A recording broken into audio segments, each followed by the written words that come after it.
Welcome to Founder Get Your Life Back. I'm your host, Jennifer Todd. And on today's episode, we're going to be talking all about why accountability sounds good, but why it often fails in founder led organizations, and what is the missing critical ingredient that you need to make it a success in your business.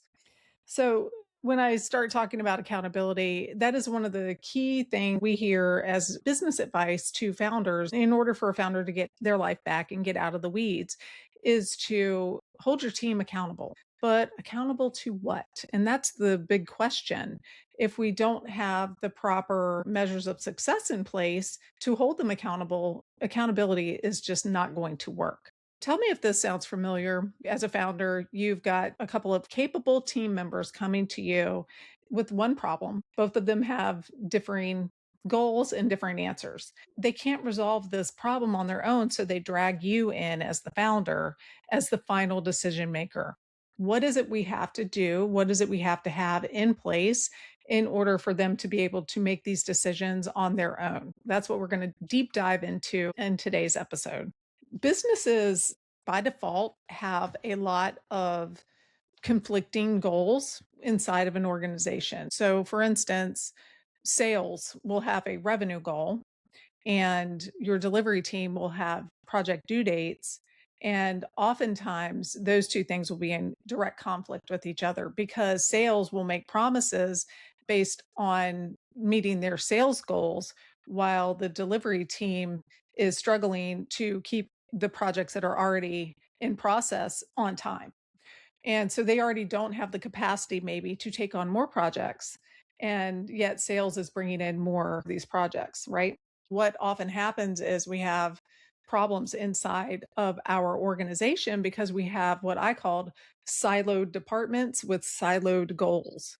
And so all of these siloed goals and siloed departments have to work together. There's natural conflicts built into almost all of our business processes. When I'm thinking about a business, I picture it in my mind as one big system. This is what being a systems thinker allows me to do, is to see all of the connecting parts, but also all the baby systems inside of the one big system inside of a business or an organization. And so each system affects the other. You can think of this and also in terms of your body. So when one part of your body doesn't work well, it's going to affect multiple systems inside of your body. If you have a defective cardiovascular system, it's going to make you tired. You're not going to have the energy you need. It might affect your respiratory system because you can't get your breath. It's the same thing with a business. Just having a team is not going to solve that founder bottleneck problem if the team doesn't have the right success measures in place to be able to be held accountable and to make their decisions on their own. In my consulting practice, I call this having an autonomous and accountable team. And that is the goal of our decision view engagements. It's a level 3 tier engagement where we empower the team to make decisions on their own. They become autonomous and they become accountable, free the founder and get them out of the weeds. So, how do we empower our team? When they have their own specific goals, they have no problem stepping up into their own specific goals. So the goal is to have them step back for a minute and actually view the whole company and how that goal in their agenda affects the entire company system. So common accountability advice, it's well meaning, but unless it really builds in those measures of success in a holistic way, it's going to fail inside of most organizations. And it's missing that component. Systems like EOS, it's really great at assigning roles and responsibilities and outcomes. It's really great at identifying bottlenecks and issues and things like that. But it does miss a little bit of what I gear my consulting on, which is customer centricity. So our measures of success always have to take into account the customer's point of view and their experience, how they are going to be affected by whatever decision or whatever conflict is coming up. Not every conflict is customer based or customer facing, but Most decisions in your business are going to have an effect on the customer one way or the other eventually, even if it's indirectly. So, roles, owners, goals, KPIs, and scorecards, those tools are 100% needed. They create clarity, they create what I call visibility inside of your organization on how well you're doing or how well your business is carrying out its goals. But before you decide who owns the number, you have to decide what that number is supposed to protect. Again, we need to take a lot of our goals and a lot of our KPIs off of us and back onto the customer and how it affects the customer. And I know this sounds a little bit difficult because it requires us to think further than how is this affecting me today in this task I'm trying to get done, in this goal I've been given, in this metric I've been tasked with trying to reach and accomplish. And so when we start thinking bigger than ourselves and look at the business as a system and look at all the different systems inside of our business, all the stakeholders that are affected by our business, there are a lot of them, especially our customers. That takes a lot of the guesswork out of it. And remember what I always say, if you have a business and you don't have customers, you don't really have a business. You have a very expensive hobby. So we have to keep our customers happy and we have to base our measures of success on the final outcome, how it's going to affect the customer and why we're actually in business to begin with. Contradictions, they're built into every single business. I mean, we cannot get away from them. So we have to create systems and we have to create defaults in order to navigate when a conflict comes up. I may have already talked about this in a different episode, but I can remember setting defaults in my accounting practice, especially when I had a partner and sticky situations would come up. We had some automatic rules of thumb that we would make our judgments. In the accounting industry, it's called using professional judgment, and it's one of the code of conduct things that we're required to do as certified public accountants. And so you develop professional judgment through experience. One of the things that we would see common issues popping up over and over again. And so we made some professional judgment defaults. And we also would build in ways to evaluate how far reaching was the issue that was being discussed or that was causing a conflict. Who was going to be affected? What's the most conservative approach? What's at risk? So there's a lot of things that we would already work out for our team members so that they didn't have to do the heavy lifting. You can do that to free yourself somewhat out of the weeds, but there's always going to be some new type of conflict. You cannot create defaults for every single thing. So, what we have to do is really focus on what I call one definition of success. And when you have that inside of your organization is going to change because all of a sudden we have criteria that didn't exist before, how it will help us answer questions and come up with solutions to problems and issues when they arise. One definition of success when I work with my clients, it is something that we go very deep on and we spend a lot of time on because we have to develop it in context to their organization. It is way deeper and more actionable than a mission statement or a vision statement, which those are great. But a lot of times, your mission statement or your vision statement can cause some of these issues to pop up. Not everyone is bought into a vision or a mission statement. But when we have our one definition of success, we include every department in the organization. We have to include them in order to make sure that your entire team is bought in. So, a statement on a wall, like a mission statement, cannot make a decision on a trade off on a Tuesday afternoon. It's just not detailed enough. It is very broad, it's very big picture. Oftentimes, it's visionary, inspirational, but it's not necessarily actionable. Your customer defines what's valuable. And they do that by telling you what they want from you. Why are they here? Why are they buying from you? What is the transformation we're getting them from point A to point B that I talked about in last week's episode? And that transformation, that's the value we're providing to them. And so they define the value. The customer tells the company what they care about and what good looks like. So not only do they tell you what transformation they want, they tell you kind of how they want it, not necessarily like how you're going to perform your services, but how they want to be treated, what kind of customer experience they want when they're going through and dealing with you and your team. And then they tell you how much that result is worth paying. They know that there's a ceiling to what they're willing to pay. They don't necessarily know the floor. Oftentimes we're pricing at the floor when we should be pricing at the ceiling. So it's our job as founders and owners to find out what that pricing ceiling is. What's the most that a customer is going to pay for the transformation that we're giving them? Stay there because we have to figure out how at that price we're going to be profitable. Okay. We started talking about accountability, and you're like, Jennifer, what does all this stuff have to do with accountability? We have to hold our team accountable to a definition of success. One, organizational definition of success that is customer centric. It evolves from what the customer values, and everyone has to be held accountable to that end result.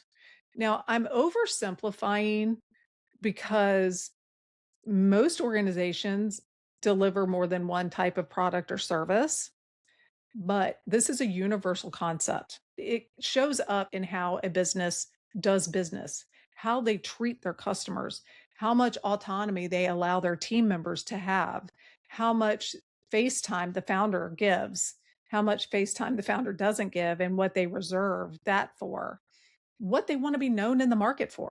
I'm oversimplifying your one definition of success on purpose because it's not a mission statement, but it's actionable and it trickles down. We start at the organization and then it trickles down through every department so that it's applicable to every department. Okay.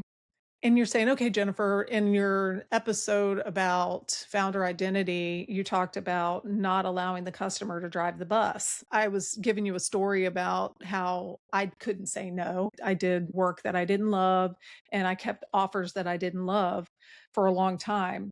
So that's not what I'm saying we're allowing our customer to do. We still have to be in alignment. We have to love what we're offering. Our customer has to love paying for it, and then we have to be profitable at it.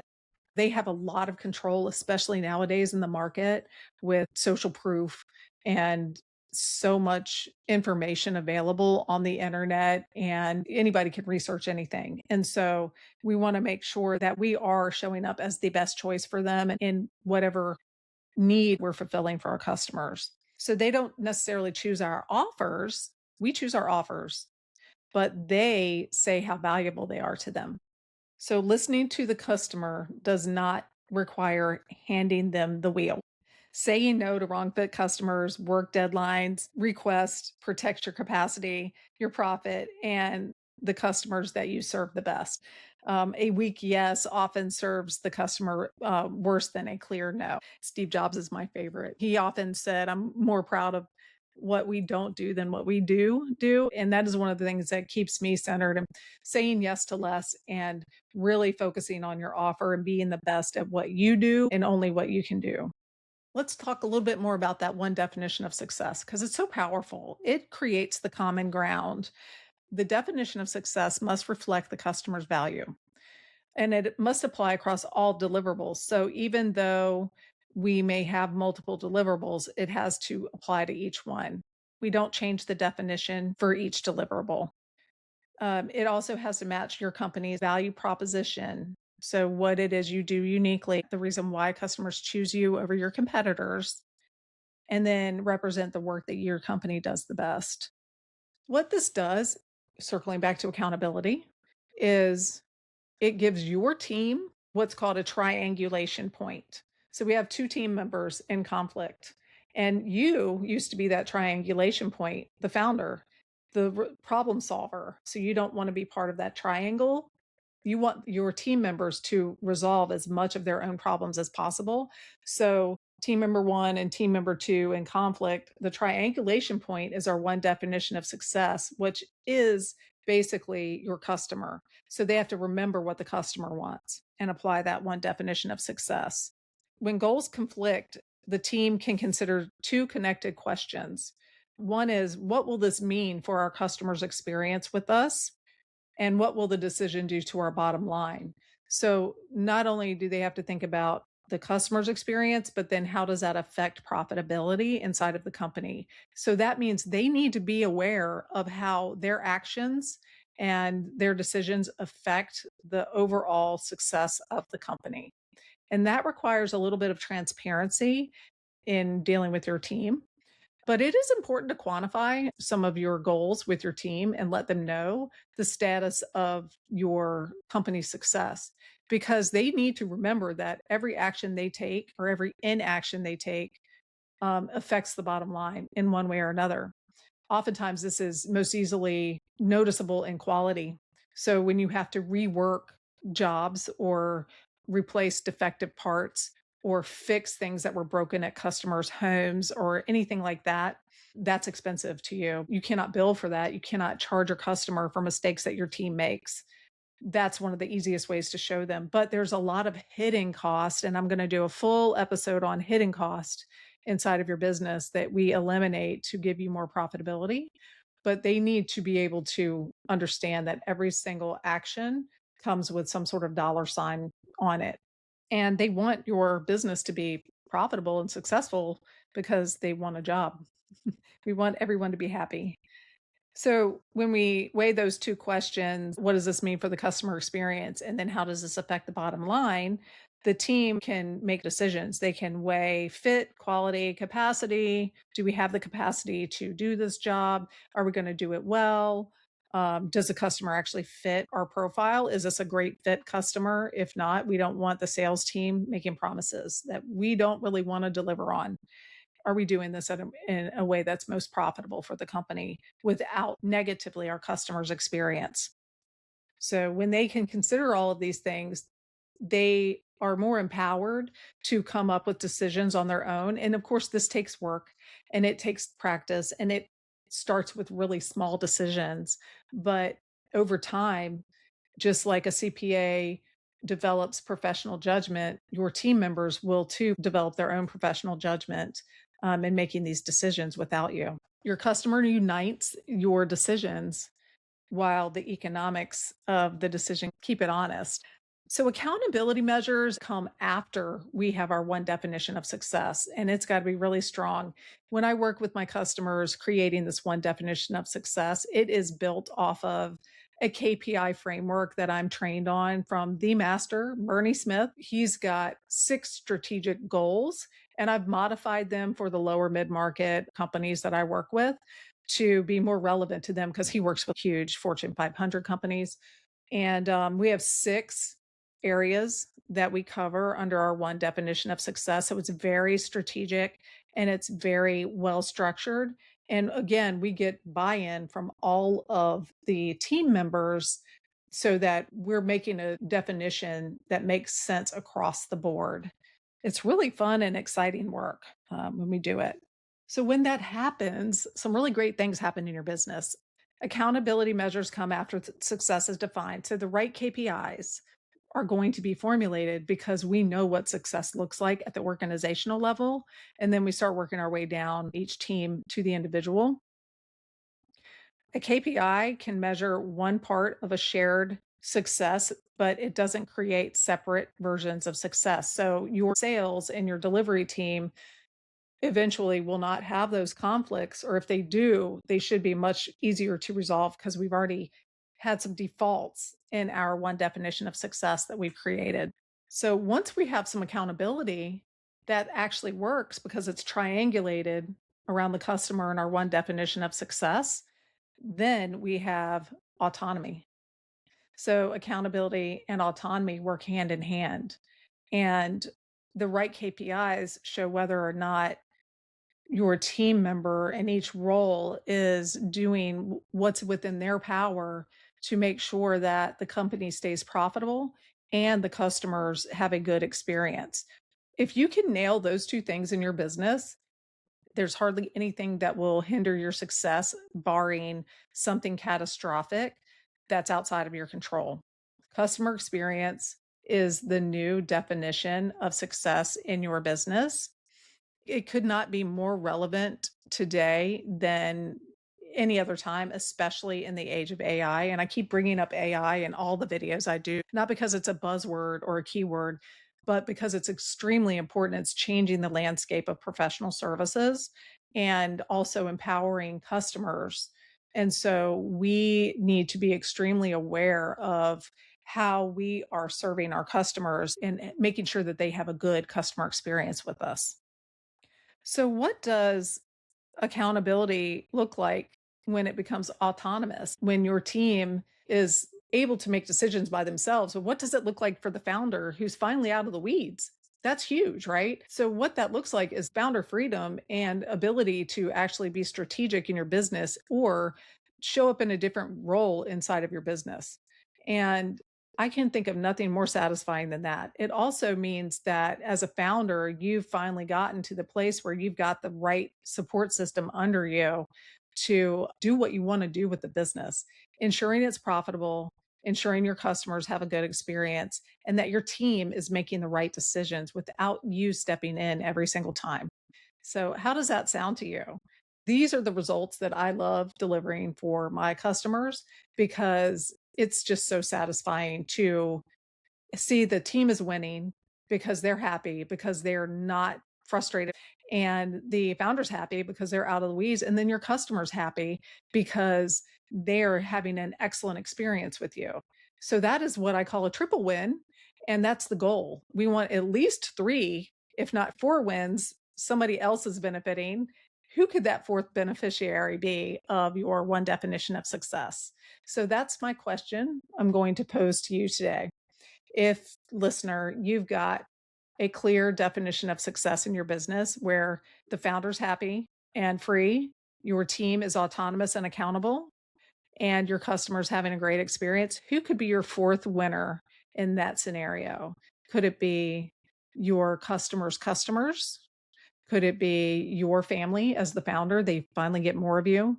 Could it be your team's family members?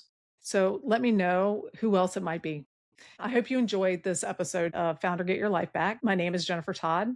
I'm your host. And if this rang true for you, if it felt like something that could be useful for you, there is a link below to schedule a 90-minute strategy session with me, and we can talk about it and see what might be some of the roadblocks or the potential inside of your business. And founder, I hope you get your life back. Thank you for joining me today.